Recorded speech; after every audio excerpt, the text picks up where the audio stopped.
पुणे जिल्हा परिषद निवडणुकीमध्ये जुन्नर तालुक्यातील आळेपिंपळवंडी गटामध्ये निवडणुकीची रणधुमाळी सुरू झाली आहे। या गटामध्ये सामाजिक कार्यकर्ते दत्तात्रय बाळा वाळुंज हे अपक्ष निवडणूक लढवत आहेत। ते उच्च शिक्षित, सामाजिक प्रश्नांची जाण, मितभाषी, युवकांचे संघटक, प्रशासकीय कामे करून घेण्याचे हातखंडा असलेले डी.बी. वाळुंज ही निवडणूक कोणत्याही राजकीय वारसा नसताना त्यांनी वडगाव आनंद जिल्हा परिषद शाळा इमारत उभी करून तालुक्यातील पहिली दप्तरले शाळा उभी केली। त्यांचे विशेष योगदान तर शासनाच्या विविध योजनांचा मेळ घालत त्याला लोकवर्गणीची झालर देऊन मौजे पादिरवाडी गाव टँकर मुक्त केले। 58 माती बंधारे उभारणी करून एक नवीन पादिरवाडी पॅटर्न तयार केला। असे अनेक कामं त्यांनी कोणतेही राजकीय पद नसताना केली। असा बदल ते आळेपिंपळवंडी गटामध्ये करण्याचा ध्यास त्यांनी मणी बांधला आहे। 21 तारखेला होणाऱ्या मतदानात एकमत विकासाला असं आवाहन डी.बी. वाळुंज यांनी केलं।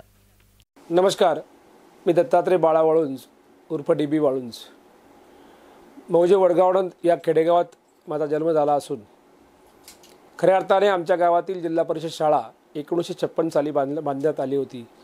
लोकवर्गणी व खऱ्या अर्थाने लोकसहभागातून शाळेची निर्मिती झाली, परंतु 60 वर्षानंतर शाळेची अवस्था अतिशय या ठिकाणी खराब झाली असून मोडकळीस आलेली अशी शाळा होती।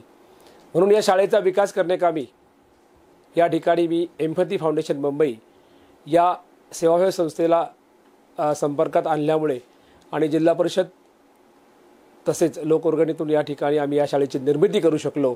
ही निर्मिती करत असताना खऱ्या अर्थाने प्रत्येक वर्गात ई-लर्निंग तसेच संगणक कक्षाची निर्मिती, स्वतंत्र संगणक कक्षाची निर्मिती, दप्तरलेस शाळा अशी एक वेगळी संकल्पना घेऊन या ठिकाणी शाळा उभारू शकलो।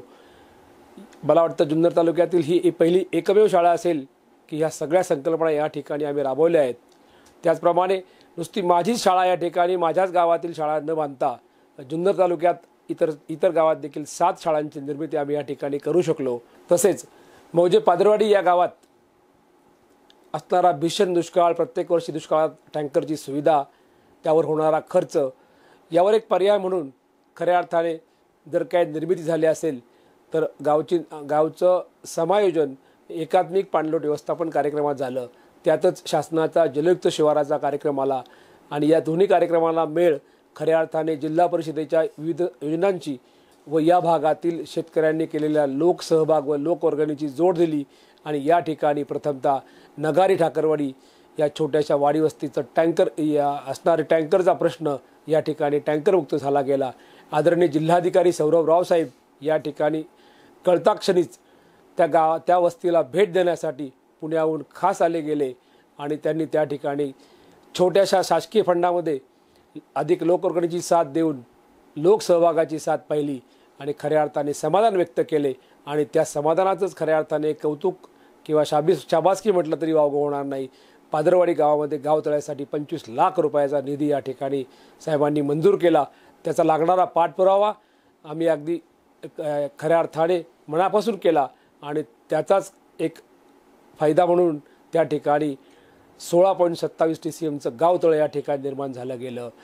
हे करत असताना जलयुक्त शिवार एकात्मिक पाणलोट व्यवस्थापन कार्यक्रम करत असताना 250 ते 300 फुटावरती ओढ्यांचं खोलीकरण करून माती नाला बंधाऱ्यांची या ठिकाणी निर्मिती करण्यात आली।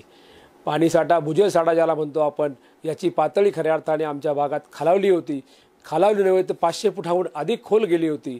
परंतु या ठिकाणी शेतकरी बचत गट आम्ही एकत्र तयार केले आणि एकत्र करून या ठिकाणी 58 पाईपलाईन्स, शेतकरी बचत गटाच्या पाईपलाईन्स पिंपळगाव जोगा कॅनलवर या ठिकाणी नेण्यात आल्या।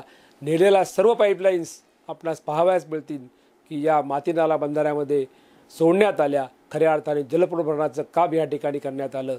अशा अनेक विविध योजना आहेत की ज्या योजनांचा अतिशय बारकाईने मी या ठिकाणी अभ्यास करून मौजे वडगाव आनंद पादरोळी असेल, आळेफाटा असेल या ठिकाणी आत्तापर्यंत आणल्यात। या सर्व योजना या प्रत्येक गावात जर आपल्या कळल्या तर 100% प्रत्येक गावातील शेतकरी या ठिकाणी सुखी झाल्याशिवाय राहणार नाही। म्हणूनच की काय या ठिकाणी हो घातलेल्या आळेपिंपळवंडी जिल्हा परिषद गट क्रमांक 3 या निवडणुकीत मी खऱ्या अर्थाने भाग घेतला आहे। एक राजकीय म्हणून नव्हे तर सामाजिक म्हणून या ठिकाणी मी भाग घेतला आहे आणि एक सामाजिक ताकद काय असते ही देखील आपण या ठिकाणी राजकारणी मंडळींना दाखवून देऊ शकतो। म्हणूनच शेतकरी मित्रांना या ठिकाणी मी विनंती करतो, आपण पादरवाडी गाव पाहिलं नसेल तर निश्चित जाऊन पहा.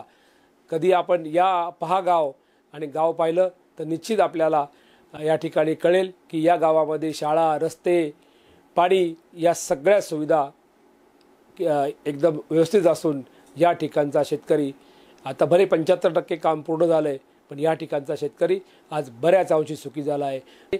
म्हणूनच मित्रांनो, या निवडणुकीत मी भाग घेतला आहे आणि या निवडणुकीत माझं चिन्ह आहे क्रमांक 6चं बटन दाबून किटली या चिन्हासमोर आपण बटन दाबावं. म्हणून या ठिकाणी मी आपणास एक विनम्र आवाहन करतो की खऱ्या अर्थाने या ठिकाणी जर आपण मला या निवडणुकीत निवडून देऊन खऱ्या अर्थाने जर मला निवडून आणलं किंवा एक चान्स दिलात तर मौजे पादरवाडीप्रमाणेच या ठिकाणी सर्व गावांची या ठिकाणी एक वेगळी निर्मिती केल्याशिवाय मी राहणार नाही. न्यूज रिपोर्टर सोनाली शेळके, एस9 मीडिया, जुन्नर.